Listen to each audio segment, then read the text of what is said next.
virtual tour of our Etowah Stitches, the work of John Brownie and Virginia Brock. I'm going to start out here and we'll give you a short tour of what our exhibit looks like. Whew. Okay, so first off, over here we have a picture of Brownie and Virginia Brock, as well as one of his small cross-stitching pieces. You can see there.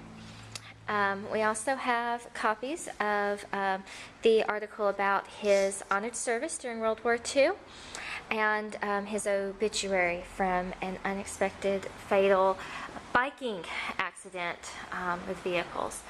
Anyway, just going to look at some of the pieces here. I apologize for the glare. That's what happens when you have really, really bright windows. This here is a very large pastoral scene. Mr. Brock did actually a lot of different pieces with a pastoral farm influence because he grew up on a farm, and that was something that he went back to throughout his art pieces.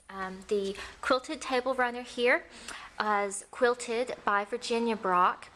And what's really neat is that every night Mr. and Mrs. Brock would sit next to each other, and he would do his cross stitch while she would quilt, which seems like a very nice companionship. We tend to think of cross stitching and quilting as very solitary activities, something that someone does on their own, and they did it together. This is a wall hanging of houses in historic Williamsburg, Virginia.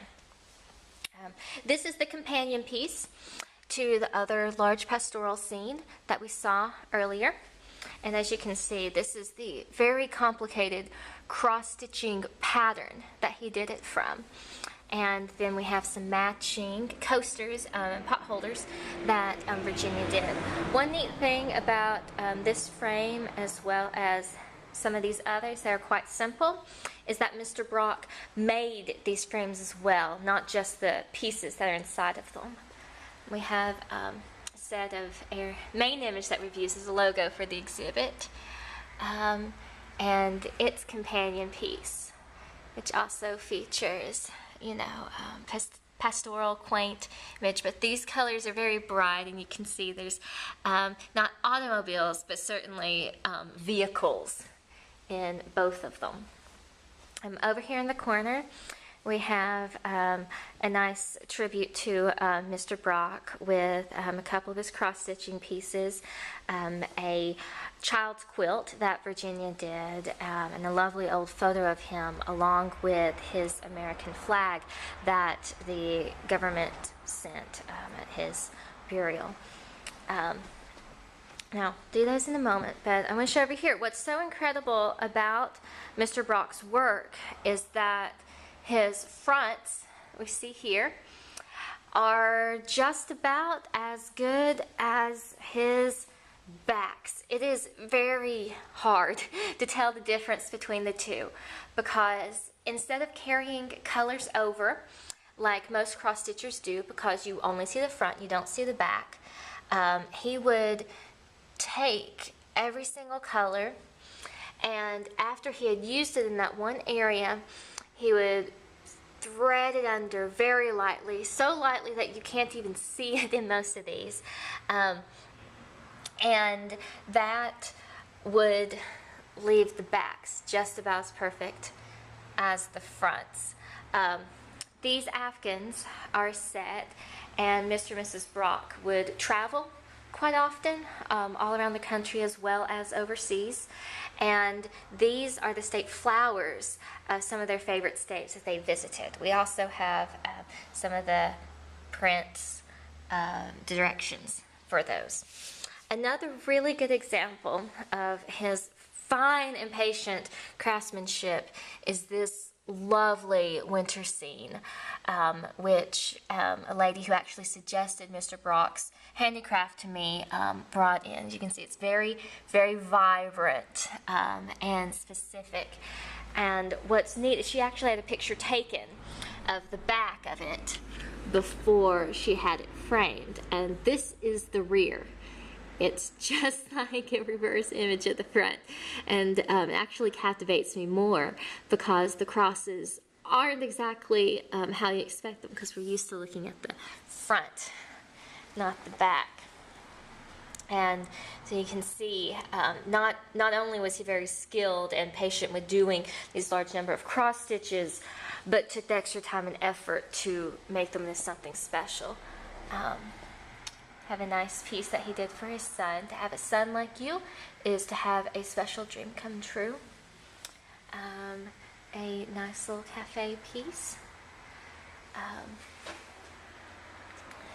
This is a beautiful lighthouse piece. Guiding friendly strangers, the keeper of the lighthouse, so surely friends with God. This is a Boy Scout cross stitch. We have a very active Boy Scout troop here in Etowah, and for a few years Mr. Brock made some of these for some of the Boy Scouts in the area. So this is one example, and then this is a real fun hat piece that he did for his daughter at her request. We also have a quilt square that he built, and what's really neat, it's the only example we really have here, but Miss Brock, quite skilled with quilting, sometimes him and her would work together, and he would do the cross stitch for some piece, and she would do the fabric finishing. Now lastly over here we have a whole exhibit of Christmas excitement, which includes a number of quilted pieces from Miss Brock and some cross stitching from Mr. Brock. You can see here's a lovely old photograph of her, and this is something we worked on together, him doing the stitchery and her doing the quilting on this small tea towel, which reads, "Every Christmas becomes a part of the quilt in our heart." It's very sweet. And some Christmassy pot holders. Here's a large cross-stitched wall hanging, reading "Peace, Hope, Love, Brock" at the bottom. And this is a much larger cross-stitch than the other pieces. I have a fine quilt of the three magi traveling to find the Christ child. Jesus felt up here, which I think is really neat. You can see their fun little outfits. A Christmas tree hanger adorned with bells. It makes some nice noises when you're hanging it up. A little mini quilt of Christmas trees. And here we have family stockings that Mr. Brock cross-stitched on. And you can see this is for his wife, Virginia. He did a few of these with the very intricate Christmas scene on it.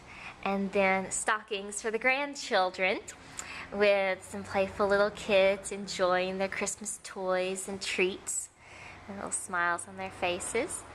And then we have another of Mrs. Brock's really neat quilts. This is a Christmas tree, and it features a wide variety of patterns and colors in it, presenting ornaments. And my favorite part is there's actually little train here hanging off with all the packages and their three-dimensional bows. It's quite lovely. And then, of course, what's a Christmas tree without a tree skirt? And Mr. Brock embroidered this tree skirt. And we can see here bells, and it reads Noel with snowflakes around the border. And we can also observe the backs of the bells, one from the other. You can see it's not a tangled mess like most cross-stitch that I've tried to do, but instead is a finer outline, or a bolder outline than of the other right side pieces. Well, thank you very much for joining us in this virtual tour of our Etowah Stitches exhibit. Hopefully you'll come by and see us in our newest exhibit soon.